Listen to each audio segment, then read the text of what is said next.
Assalamualaikum warahmatullahi wabarakatuh. Pada kesempatan kali ini saya akan menarasikan tentang menghormati lambang negara Republik Indonesia. Nah, lambang negara kita adalah burung Garuda. Nah, dengan semboyan Bhinneka Tunggal Ika, yang artinya berbeda-beda tetapi tetap satu. Semua bagian dari burung Garuda memiliki makna yang erat kaitannya dengan bangsa Indonesia, tentu iya. Nah, jadi kita sebagai warga masyarakat Indonesia tentu perlu menghormati lambang negara kita. Nah, sikap kita yang bisa kita lakukan untuk menghormati lambang negara kita, yang pertama, mencerminkan perbuatan perilaku sila-sila Pancasila seperti yang berada di lambang negara Indonesia. Yang kedua, menjaga persatuan dan kesatuan. Yang ketiga, menjunjung sikap cinta tanah air. Nah, sebagai seorang guru, hal yang bisa atau hal konkret yang bisa saya contohkan kepada anak didik saya agar memiliki sikap menghormati lambang-lambang negara ini. Yang pertama, melaksanakan sholat Idul Fitri. Ini merupakan cerminan dari sila pertama. Nah, di atas tadi dia mengatakan kan, mencerminkan perilaku sila-sila Pancasila. Nah, sholat Idul Fitri ini merupakan contoh dari sila pertama. Yang kedua, mengajak siswa bergotong royong di lingkungan sekolah.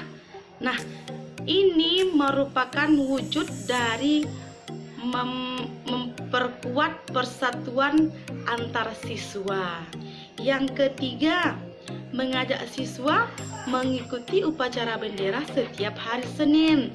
Nah, ini juga merupakan wujud dari sikap cinta tanah air. Baiklah, bagian yang kedua ini saya akan menarasikan tentang taat kepada peraturan undang-undang. Taat kepada peraturan undang-undang. Taat berarti bersedia melaksanakan aturan. Nah, dengan sikap taat tentu akan membentuk perilaku yang disiplin. Kepatuhan terhadap peraturan perundang-undangan berkaitan dengan kesadaran hukum setiap warga negara, seperti pengetahuan hukum tentang larangan, penganiayaan, penipuan, dan lain-lain sebagainya. Contoh sikap ketaatan kepada peraturan undang-undang yang bisa kita terapkan dalam lingkungan masyarakat. Yang pertama, membayar pajak tepat waktu. Yang kedua, menaati rambu-rambu lalu lintas. Nah, orang yang tidak taat terhadap rambu-rambu lalu lintas tentu dapat membahayakan dirinya sendiri. Yang ketiga, tidak melakukan tindakan yang melanggar atau melawan hukum. Nah, apabila aturan tersebut dapat kita terapkan dalam hidup kita, maka akan terwujud lingkungan yang aman, nyaman, tertib dalam lingkungan masyarakat kita. Nah, sebagai seorang guru, hal yang konkret yang bisa saya terapkan atau berikan kepada anak didik saya mengenai ketaatan peraturan undang-undang ini di sekolah. Yang pertama, mematuhi tata tertib sekolah. Nah, ini seperti menggunakan seragam lengkap, datang tepat waktu ke sekolah. Nah, yang kedua, menghormati guru. Nah, kenapa? Karena di sekolah itu guru adalah orang tua kita.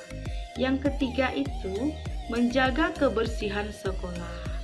Nah, seperti membuang sampah pada tempatnya. Baiklah, bagian ketiga ini saya akan menarasikan mengenai kesadaran terhadap kerukunan dan persatuan kesatuan bangsa. Kesatuan dan persatuan dalam bangsa Indonesia tentu tidak akan mudah terwujud. Nah, apabila masyarakatnya masih krisis mengenai kurangnya kesadaran akan pentingnya menghargai, mencintai perbedaan yang ada di lingkungan tempat tinggal. Munculnya berbagai permasalahan di negara kita ini, salah satu penyebabnya adalah kurangnya kesadaran akan pentingnya sebuah kesatuan dalam berbagai perbedaan. Nah, oleh karena itu, sangat penting sekali kita sebagai masyarakat Indonesia menumbuhkan kesadaran akan pentingnya kerukunan dan persatuan bangsa. Sebagai seorang guru, hal yang dapat saya terapkan kepada anak didik saya akan pentingnya menerapkan kesatuan dan persatuan bangsa Indonesia ini. Yang pertama, menyayangi dan menghormati antar teman, antar guru dan karyawan sekolah. Yang kedua, tidak membeda-bedakan perlakuan terhadap teman, baik karena sukunya, agamanya, ras, dan lain sebagainya. Yang ketiga, menghindari sikap dan perilaku yang mencemari nama baik sekolah. Nah, apabila hal tersebut dapat kita terapkan di lingkungan sekolah, di lingkungan masyarakat, tentu yang namanya pertikaian, perbedaan, pertentangan akan jauh dari hidup kita. Nah, kita akan merasakan hidup yang aman, nyaman, saling menghargai, saling mencintai antar sesama. Karena yang menciptakan semua itu adalah kita sebagai warga masyarakat Indonesia. Nah, sekian narasi dari saya. Saya sudahi. Assalamualaikum warahmatullahi wabarakatuh.